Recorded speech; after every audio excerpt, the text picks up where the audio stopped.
Hi, it's Mark here today, as always, out at the Old Fort Gun Club, and just like always in Arkansas in the summer, well, first thing, what's the prerequisite is we apologize for the profuse sweat that pours off of us when we're out in areas like this, particularly after heavy rains, and now with the sun out and the temperature easing up towards the 90s. It's pretty sauna-like out here. But now you clicked into this video and saw a title that said something about round 2 with a red dot sight, which is this Vortex Venom Red Dot sight here. That just means this is the second video I've made on it. It actually doesn't mean it's the second time I've used it. This is about, if it's about the time that I've used it, this is about round 6 now. Today I'll be approaching about 1,000 rounds through it with that sight on it. And up to this point, I can tell you that it has not been any kind of improvement. In fact, my shooting with that is significantly worse than it has been with iron sights, even though I can see it much better.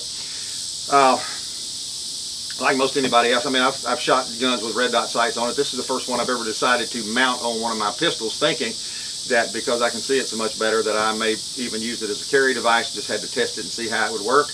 And frankly, I expected more success out of it than I have so far. That doesn't mean I expected to be a major pistolero with it when I first put it on, but I hope for some improvement. To this point, that hadn't happened. Now, please understand that I have to talk for just a few minutes here while I'm doing this, because this is a review about the sight. It's about giving you information that you may be needing if you're thinking about getting a red dot sight, or this particular model specifically. You want the information that I have, because that's what you're looking for, and me just standing here shooting and not saying anything about it doesn't do you any service. So I'm going to talk about it just a little bit here. The red dot sight, I went online like everybody else does, and I went to the manufacturer's website before I bought it. I went to all kinds of YouTube videos, well-known gunners and professional shooters and all kinds of people that use these and use them under different conditions. What I haven't, there's a couple of things that I just haven't found about them that probably may be the biggest problem I'm having. But just to begin with, there's two lines of people that own these things. One that own them and actually shoot them well. There's one line over here that you go into their videos and onto their websites, and they tell you how to set one of these up, how to zero it. They'll tell you, be sure you co-witness that with your front sight, or slave it to your front sight. This group over here will say, never slave your red dot to your front sight. And then they'll all proceed to show you how well they shoot with them, even though they're saying things that are diametrically opposed to each other and opposite one another. So on this one, what I have to go with in considering all that is that this sight here is mounted on a top of the slide adapter. When I decided I wanted to try a red dot, I didn't want to get my slide milled. I didn't want to go buy another gun to try it, but these outer impact adapters are known to be good quality. They're good and sturdy. They fit in the rear dovetail of your slide, and then the sight goes on top of that. In that respect, that's great to be able to get it on there without it being milled, but what that does is it raises your sight up enough to where you can't see, on this gun, you can't see the front sight. When you're on target, you can't see the front sight behind this if you're on target. If you raise that sight up to where you can see just the very top of it in these little sight marks, notches in the back of it, I shoot 1.5 to 2 feet high. So my front sight post just disappears when I've got the dot up. I have had this zeroed at a particular distance. About this distance I am right now is 30 feet with 165 grain bullets. Same brand I've been using the whole time here. I'm going to give it kind of a fresh start today with something a little different, but still going to try to zero it and keep it there. Now, having said that, since I can't see my front sight post, I pretty much had to eliminate slaving the dot to my front sight post, so I decided I have to do it somewhere in my screen here. And everything I've seen in videos and on pictures and stuff shows a sight dot right in the center of the screen. But there's not a definitive answer to that, because I zeroed it right in the center of the screen and continued to have problems with the gun shooting we're with the sight producing a low left cluster of shots, and that that's not when I'm trying to zero the gun in. That's not me just carelessly shooting low left. That's where the sight is determining where that bullet is going to land. When I finally got this thing zeroed in with that dot in approximately the center of the screen the first time at about 30 feet, a few days ago I was out here and got up closer. I got up to about 15 feet shooting at 5-inch targets, and there it was, low left, little clusters. I mean, shooting to where I was making one hole. But no matter what, there it was down there again. Now, do I raise the thing? Do I change the position of the dot in the sight? Do I change the position of it in relation to the frame, to the slide, to the top of the frame? Where? That's the answer that I haven't found anywhere online for anybody that doesn't say to co-witness it or slave it to the front sight. Nobody tells you where it's supposed to fit on your screen. They just show photographs of it with it in the center. But nobody actually defines whether it's supposed to be in the center, the top, the bottom, where it's supposed to be. And I suspect, no matter what, here's the deal. That dot moves around in there when you move the gun. So if you want to keep it in the center of that, you've got to move it around and get your eyes down, and you've got to make sure that you've got it in the same spot every time. So that's the answer I haven't found. If you can't co-witness it to the front, which I can on this one no matter what, where does it go in that screen? If it goes in the screen, right in the center, that's where it should stay zeroed then, presumably. So what I'm going to do today is I'm going to do something a little different. I'm going to re-zero the gun at 30 feet, and then I'm going to do something, and I'll show you what it was if it works. So here we go on round 2 of the Vortex Venom Red Dot sight and the outer impact mounting bracket that goes on top of your slide. Round 2, which is actually round 6. By the way, from what you may have seen from my other videos, a lot of the video looks different. That's because I'm using one camera to do the main video. She's switching it around. It's in the shade right now. It was in the sun before. I'm in the shade now, and I'll be using my phone for some of the things where we take pictures of the site of the targets up there. So bear with me on the video. That's what I can do and what I have the equipment to do. So here we go. I'm going to start zeroing this thing in again. I'm going to see the first 3 rounds are just going to see where it lands in that big target, the big kind of a silhouette center mass target out there. All I'm going to do is aim at the center of that and shoot 3 shots and see where it lands. And then I'm going to go up there and check that and see just what I need to do to zero it and move it up or over a little bit. We'll see what happens here.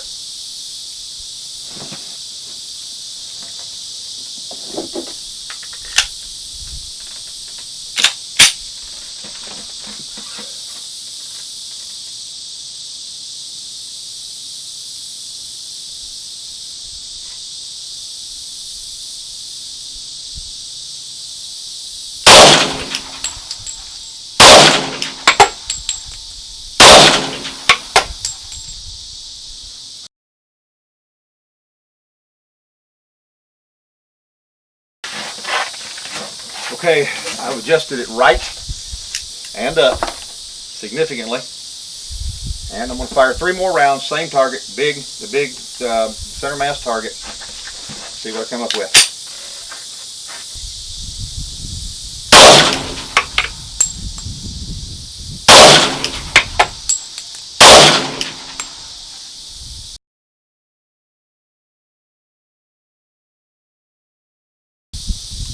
I'm not making a mechanical adjustment this time. I am going to make an adjustment as to where I'm holding the dot in the frame.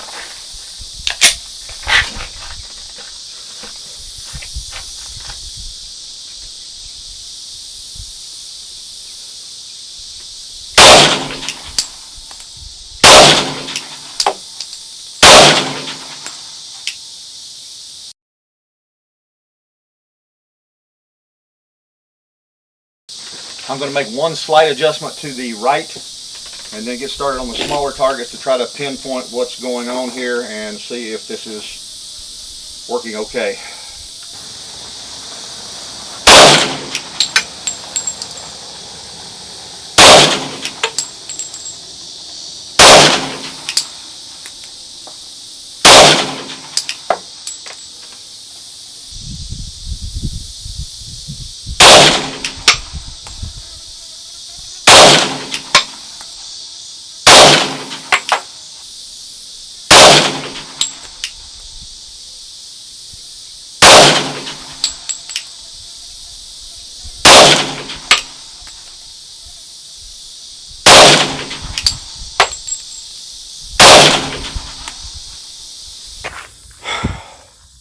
Now we're talking, folks.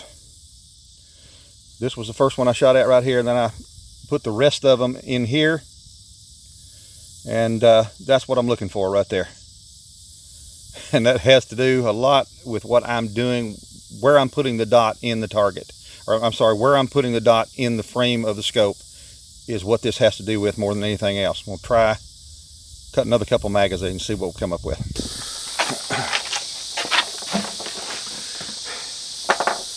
Since I seem to have it what you would call on target, this time I'm going to put the camera on the target. So I'm going to zoom the camera in on the target and shoot a little bit more freely this time on the center two 5-inch targets, and zero the camera in on it this time so you can see it as a hit.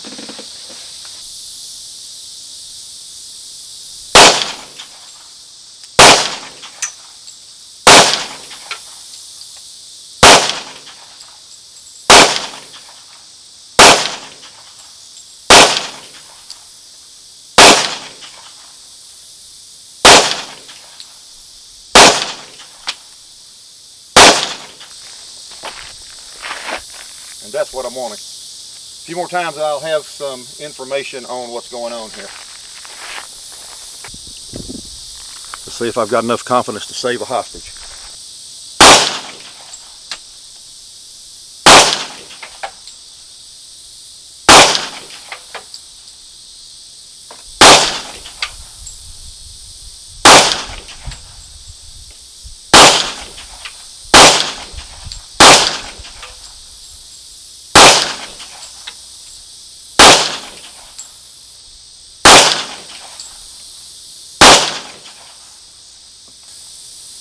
Unfortunately, I shot the hostage.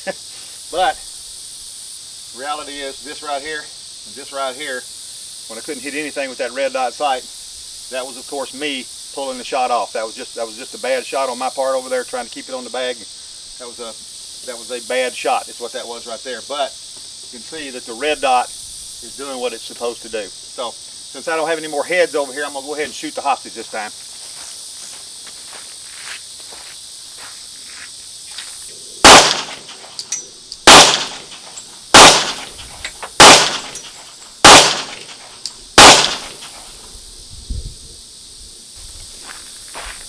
Just so you know, this was the last chance for the red dot today. It's got new life now. I'm gonna have a little fun now. I'm gonna set these targets up. I'm gonna repair the targets, set some new targets up, and I'm just gonna start shooting like I do with my iron sights and have a little fun with it right now. So here comes the fun part, actually shooting it like I would shoot it with iron sights. We'll see what happens here. If you're able to see the holes where they're landing there, doing okay, but where I'm really struggling here is having trouble not watching the dot itself. I got to focus on the target.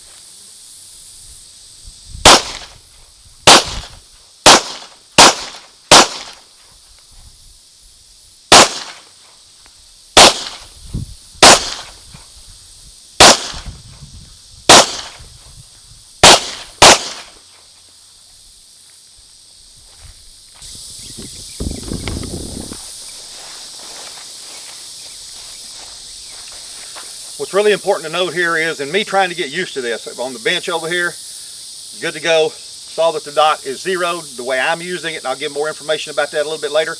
But the main thing is, when I'm coming out here and shooting fast like I've learned to do with iron sights over the last 3 or 4 years, coming out when the biggest challenge is not focusing so much on that dot that you lose your concentration on the target, because watching that dot becomes really difficult not to do.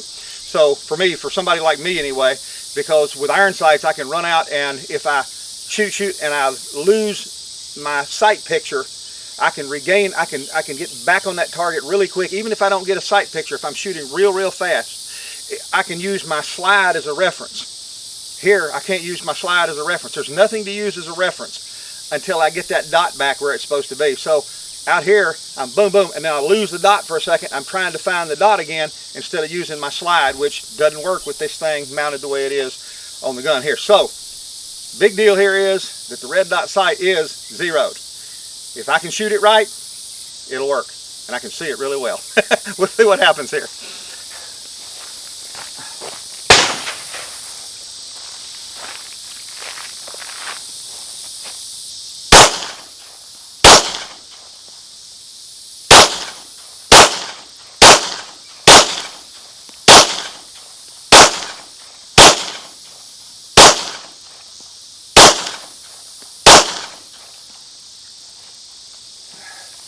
You see those piling up in the center there, and then, but you saw me a minute ago when I hesitated because I lost the dot. The dot was off to the left somewhere. Just a little bit of movement in your hand, something, when these guns are going off fast like that, losing that dot is what causes the hesitation and causes me to get off. But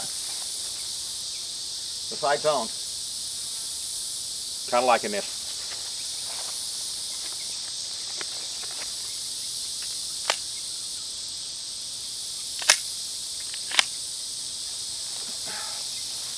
At this point, I got to play like the hostage over here is the bad guy. I hate to do that, but the other two are taken up, so.